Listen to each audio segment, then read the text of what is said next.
Mis teie selja taga olevas katsebasseinis toimub?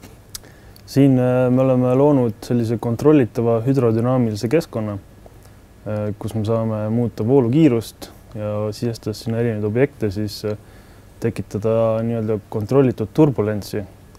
Ja põhimõtteliselt me teeme oma robotkaladega katseid siin.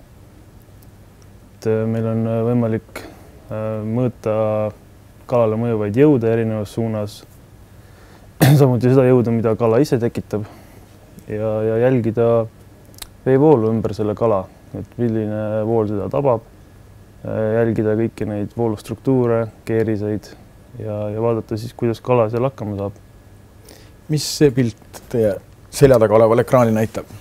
Siin nüüd ongi üks konkreetne katse meie robotkalaga, et on pandud ujuma vees ja vaatame, kuidas vesi voolab selle kala ümber ja kuidas see kala siis tekitab keeriseid. Et sellest saab ka arvutada välja jõu, mida kala rakendab. Seal on suhteliselt palju sellist sadet. Mis asi see on? See on spetsiaalselt sellised plastikosakesed, et kuna vesi on läbipaistev, siis niisama vett filmides ei näe midagi.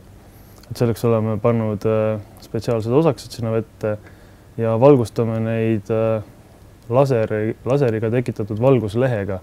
See on selline hästi õhuke leht, et põhimõtteliselt nagu lihtsalt üks kiht on nähtav. Ja kaameraga siis filmime pealt poolt ja selle süsteemi abil suudame mõõta veevoolu kiirust ja suunda ja jälgida siis kõike, mis seal toimub.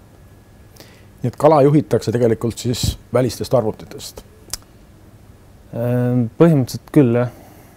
Et hetkel on nii. Mida te saate siis sisendada, milliseid parameetreid kalale? Kala saba liikumise kiirust ehk siis sagedust, amplituudi ja saadame muuta offseti ehk panna siis kala nagu keerama, et kuhu poole ta rohkem vasakule või paremale siis liigutab, et siis vastavalt keerab. Ja üks seal basseinis tundus, et need asjad olid suured sellised kobakad, et kas kala liigub siis ümber või ta liigub ainult ühes kohas või kuidas see kala seal liigub? Et seal saab ka... Seal oleme loonud sellise voolutunneli ja kala liigub seal sees. Et seal on täpselt selline keskkond, nagu me soovime.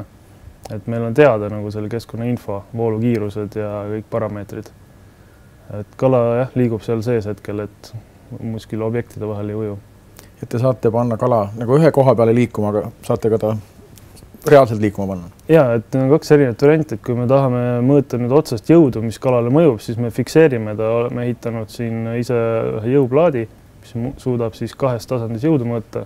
Kala sinna kinnitades siis näeme, mis nii külgsuunalisi kui siis pikisuunalise jõude, mis mõjub. Et nii takistusjõud kui see tõukejõud, mis kala ise tekitab. Ja teine variant on, et me laseme kala lihtsalt sinna tunnelisse ujuma. Et siis saab vaadata tema kinemaatikat, kuidas ta liigub, kuidas ta on võimeline pöörama ja nii edasi. Nii et see ongi tegelikult kõige suurem veekogu, kus teie kala tegelikult liigub. Päris vette, päris loodusesse te oma kalaga veel jõudnud ei ole? Meil on olnud mõtteid täitsa, aga hetkel ei ole veel jõudnud, jah. Kuna siiski vajab juhtimiseks arvutit ja ka voolujuhtmeid. Aga kas raadiosignaalidega või kuidagi ei saa kala juhtima hakata? Eks me selle nimel tulevikus ka töötame, aga eks vee all on raadiosignaalidega nagu ei ole kõige paremad lood. Või kuidas ma kujutan ette, kuidas, kui tegelikult loodusesse see robot viia, et kuidas seda juhtima hakata, sest need juhtmed ei saa nii pikad olla? Meil on tegelikult kalal on sees väike arvuti, kus jookseb siis Linux peal ja sinna saab näiteks eelprogrammeerida soovitud tegevused või ka muidugi mingi baasjaamaga tekitada raadioside. Et põhimõtteliselt see on eesmärk, et ta viia reaalsesse loodusesse? Projekti lõppeesmärk kindlasti, jah. Kuidas te saavutate selle, et kala oleks vettpidav? Kala juba on vettpidav, et kasutame vastavaid materjale ja need ühendused seal on tehtud lihtsalt vettpidavad. Et see oleme testitud. Sest et see, nagu me siin intervjuudes kuulsime, on see veealuse maailma kõige suurem probleem, et kui hakkavad lekked.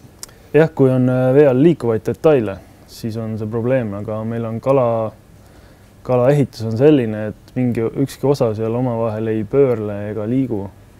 et selles mõttes on nagu see disain soosib meid, et õnnestub.